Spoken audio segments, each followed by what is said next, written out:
Hey, what's going on, guys? This is AndrewChicken, and welcome back to another video. In this one, we're going to be doing another tier list, but we're actually going to be doing a bit of a different tier list than what I normally do on this channel. I've done several champion tier lists, both in terms of the meta and in terms of who I think are fun to play. I've done a map tier list, I've even done a gold skins tier list, but I haven't actually covered items. And so I figured, now that the season is winding down, what better time is there to do an item tier list? And I actually have a few reasons why it actually makes a lot of sense to do one right now. First and foremost, if you do still want to grind ranked, there are a few weeks left if you want to do that, and this item tier list certainly can help you out. And if items don't really get changed in Season 7, then, well, this tier list is going to be just good to go for basically the entirety of 2024, or at least until they eventually change items, because I'm sure they'll change them eventually, right? But if they do get changed here at the start of Season 7, then guess what?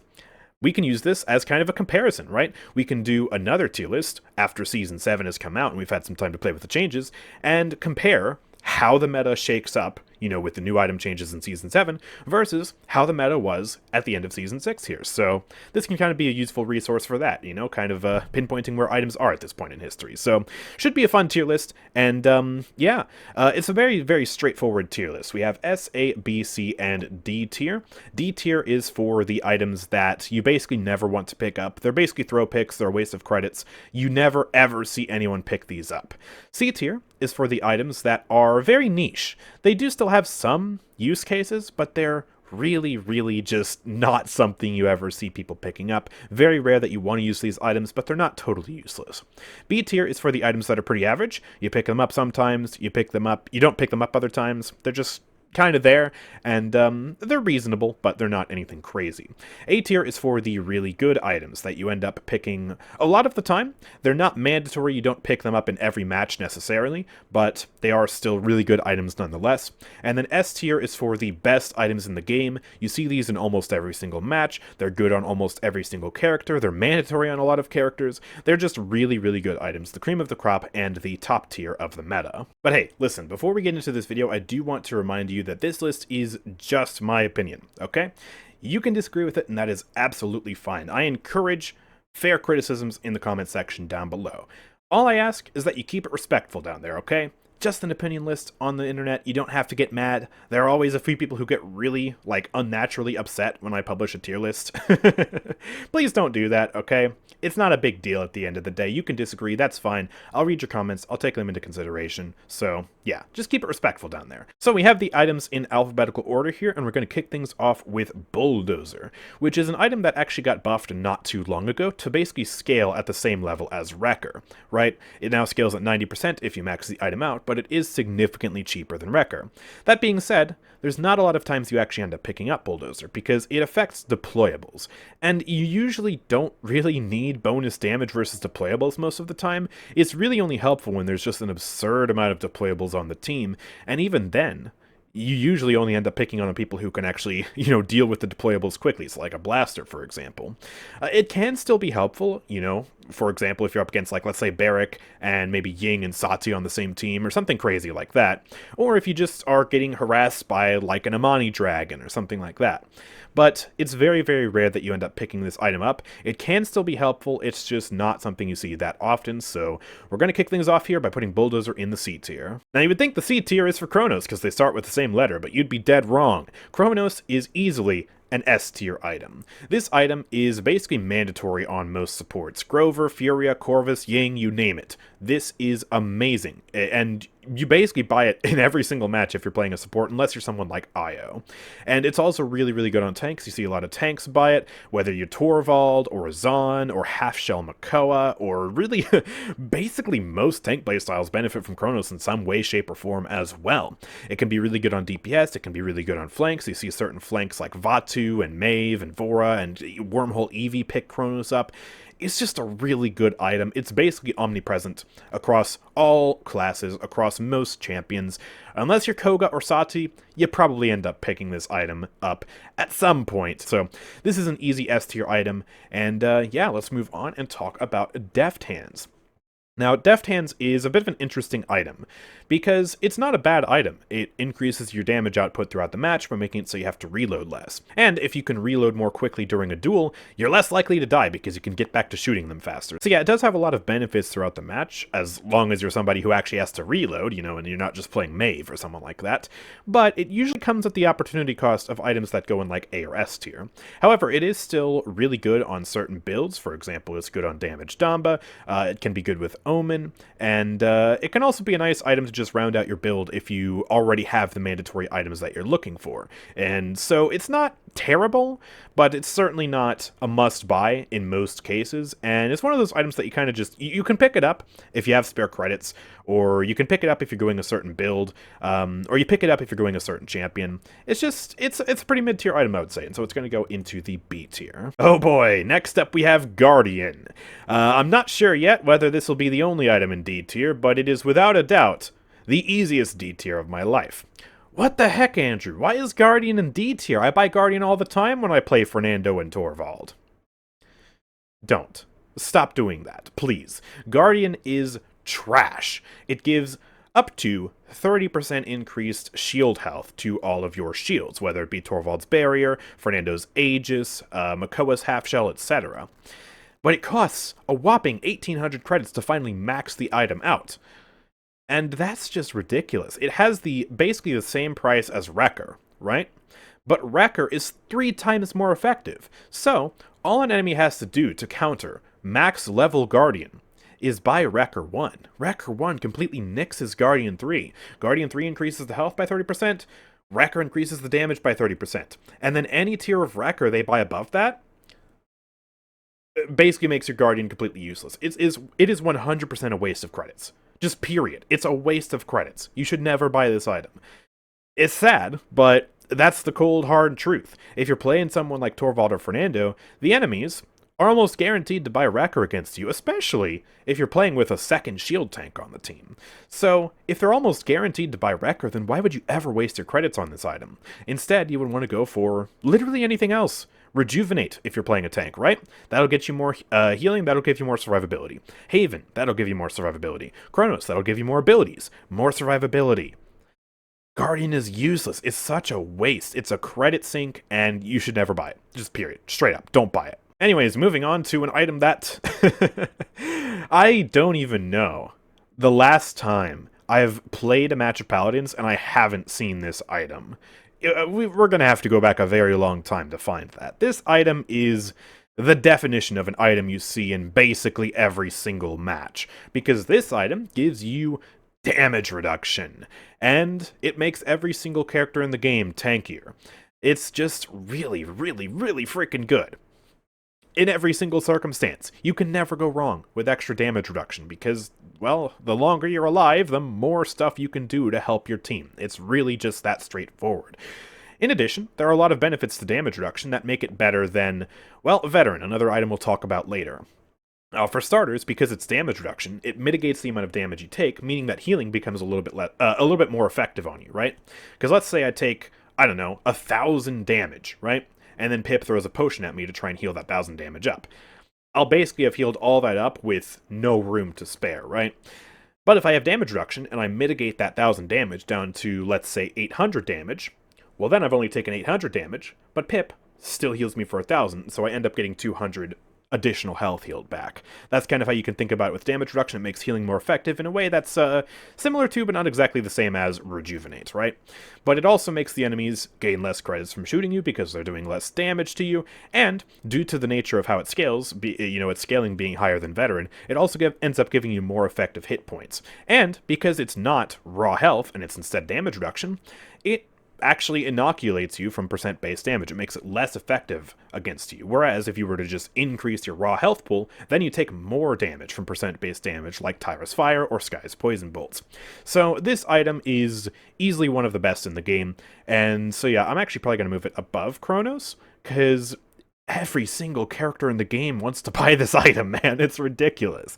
So, yeah, Haven, easy S tier alongside Chronos. Next up, we get to Illuminate. This is another item that you don't really see that often, But it does have a very helpful use case, which is revealing invisible characters. And a lot of invisible characters tend to be reasonably strong in this game. Xiaolian's really good right now. Skye, really freaking good, especially if you're on controller.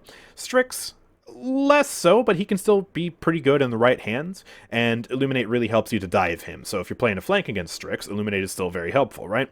Saris, if you want to track her down, you can put an end to her pretty quickly with Illuminate. So there are certain characters that you want to buy Illuminate against, and when you need it, it's very helpful, but it's not something you pick up all the time.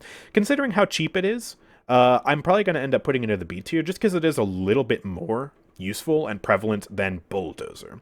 But it does take up an item slot and take up some credits that you could be putting into other items, and due to how niche it is, I don't really want to put it any higher than that, because that just really wouldn't make sense, you know? So I'll put it in B tier with Deft Hands. Next, we have Kill to Heal. Now, this is a pretty darn good item for characters who want to snowball kills, or it can also be a good way for supports to get some extra self-sustain, although usually you don't see it on supports because they have a million other items they have to buy first, right?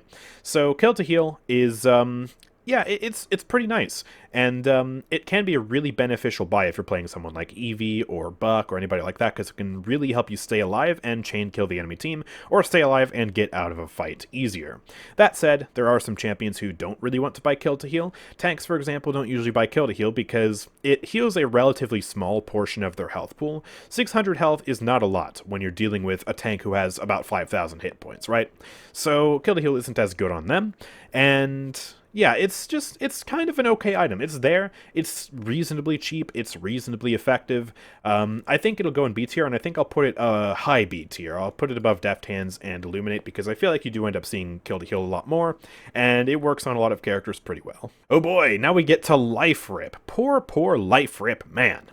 Life Rip is an item that has really just not aged well. This item used to be at least a little bit better back in the day, because Cauterize was an item. Not everybody applied Cauterize, not everybody bought Cauterize. Cauterize wasn't just this passive thing that scaled up throughout the match. So you had more circumstances where you could get away with buying this item. But this item really just doesn't see basically any playtime nowadays, apart from some really niche playstyles. And the reason you don't see Life Rip that often is because it just gets countered by Cauterize so hard. By the time you're in late game, you're up to 90% anti-healing, and that anti-healing gets applied whenever you get shot by an enemy's weapon. How do you proc Life Rip? Well, by shooting the enemies. And if you're shooting the enemies, there's a pretty good chance they're shooting back. Life Rip is a type of healing that scales really poorly in late game compared to other sources of healing, because, well, for example, the healing you receive from your healers, you can make use of that a lot better with Rejuvenate, and you can make use of that by, you know, just popping behind a wall, letting Cauterize wear off, and then letting them heal you back up, or putting up a barrier, letting them heal you. Using something like Magic Barrier or Zin's Billow, that's another way you can let your healers heal you, and that can be really effective. And then Kill to Heal completely ignores Cauterize. So on those champions that is helpful on, like most of the flanks in this game, Kill to Heal is going to serve them a lot better than Life Rip in late game. And also, Life Rip is really only good on the characters who deal a lot of DPS, like really high DPS, and that's only probably about a third of the roster or less. Most tanks and most supports get almost nothing from Life Rip, and even some flanks and some of the lower tier DPS who don't have a lot of single target DPS, they don't really get that much healing from Life Rip either. And so not only is it just weak healing on them in the first place, but then Cauterize makes it almost completely ineffective, right? So Life Rip, it can still work on those really high DPS characters, and it can work on the characters where you stack it with another form of healing, like, for example, one of the flat heal cards that like BK or Tiberius have, or you can stack it actually really well with Buck's Lifesteal card and Pip's Lifesteal card, which both of them stack with this item without giving them diminishing returns, leading to some really high lifesteal values. Even then, it's a mid-tier item at best, so I'm just going to leave it in C tier. It's not the worst waste of credits in the same way that Guardian is, but it's really bad. It's not looking good for Life Rip in the year of our Lord 2024. So I'm going to put it in C tier below Bulldozer. Next up we have Master Writing. This is a reasonably situational item, but it is still a pretty darn good item. It's used a lot on ice mines, right? And other really long maps to try and get to the point faster. and that is really, really nice. It can help you get back to the fight faster if you die. It's generally good for that. But it can also be used for kind of setting up ambushes and really rushing the enemies and making space at the start of a round, or even during the middle of a round if you want to like get on your horse really fast and sneak behind the enemy team into their backline. You can do that with Master Riding, and on a lot of tanks and even some flanks, that can actually be a really good strategy. So Master Riding is pretty nice. It's not the most picked up item, it is pretty situational, so it'll probably end up in B tier here along with some of these other items. I'll probably put it here, I think. It is really nice. It's just, you know, you don't really need it all the time. If we're talking casuals, you don't need it on basically any onslaught, or can you even buy it in Team Deathmatch? It should be disabled in Team Deathmatch. You don't need it for that. And on a lot of siege maps, you don't really need it either. So yeah, B tier I think is a good spot for it. Next up we have Morale Boost. This is a really good item. You see this a lot of the times on characters who have really, really good ultimates, right? So you see it on most supports, Grover, Ying, Furia, for example. You'll also see it on plenty of DPS and tanks that have really good ultimates as well. So like Ashe and Khan, for example, they have really good ultimates. They will buy Morale Boost quite frequently. And it's an item that is pretty popular. I don't think it's S tier popular, though, because there are some champions who just don't really have ultimates that jive well with Morale Boost. Either because the ultimate is just not really that good, like Io's ultimate, for example, or you just don't really need Morale Boost in lieu of other items. You know, there are other items like Chronos and Haven that you would rather pick up over Morale Boost.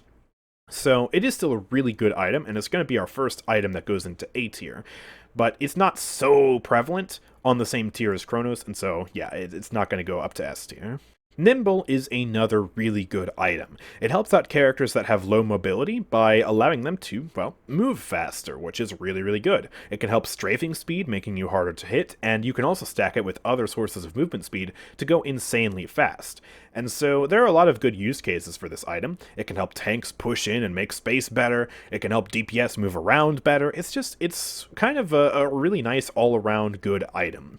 Even still, it's not mandatory, and it's not, you know, this crazy, every single match you pick this item type of item for some characters. For example, if you have like ridiculously high movement in the form of your abilities, like on a character like Eevee, for example, you don't necessarily buy Nimble that often. So once again, I think I'm not really going to put it in S tier, and it'll just go down here in A tier with Morale Boost. But yeah, utility items in general in this game are probably the best items, just in terms of being well-rounded, and you usually always have a case to pick these items.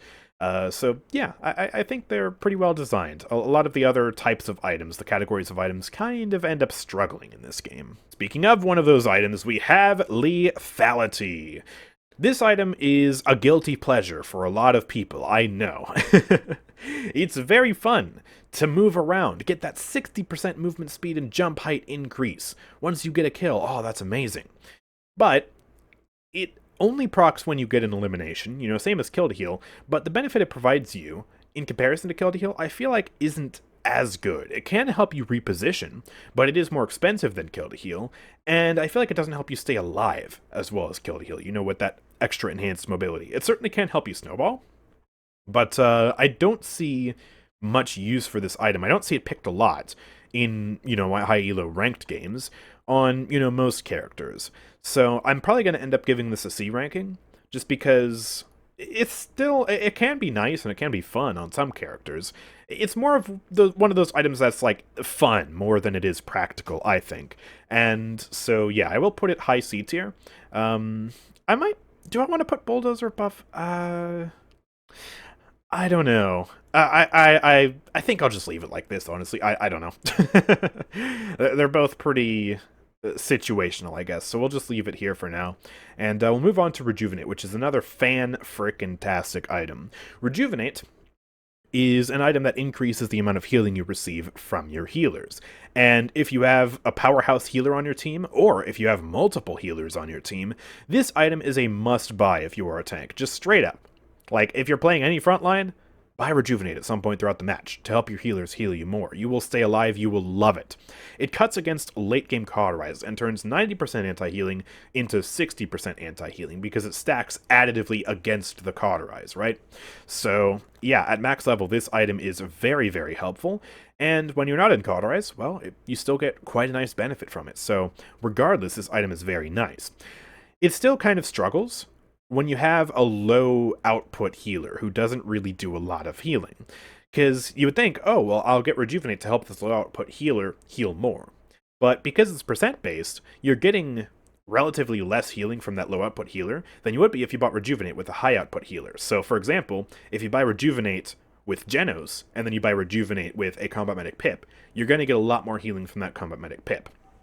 Also, Rejuvenate becomes a little bit less effective, or I guess not really less effective, but less favorable when you're playing someone who's a bit more independent, like a flank, for example, where you might want to pick up Kill to Heal instead, because Kill to Heal will heal you when you're away from your healer. It'll give you that heal uncauterized, and that little boost is a relatively big portion of your health bar, and so it's nice to have that as opposed to Rejuvenate.